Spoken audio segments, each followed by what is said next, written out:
This video is for those of you who think that I only dig through sand because I work in Florida.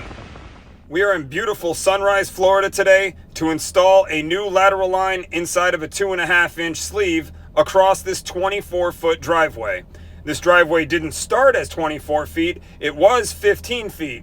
This client wanted to widen their driveway, so they had all of the pavers lifted off the driveway, purchased more pavers to match those, and they're having us install a new lateral line and sleeve before the paver team comes out to lay the pavers back down on top of this driveway. So we are racing against the clock a little bit here, but the GeoRipper is going to make easy work of that because everything you've seen done in this video has taken me a total of 1 hour to do, including cleanup.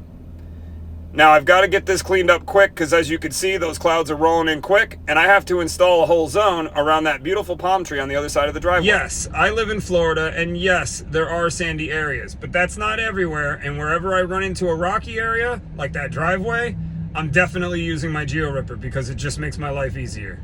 All right guys, I'm on to my next appointment. Peace.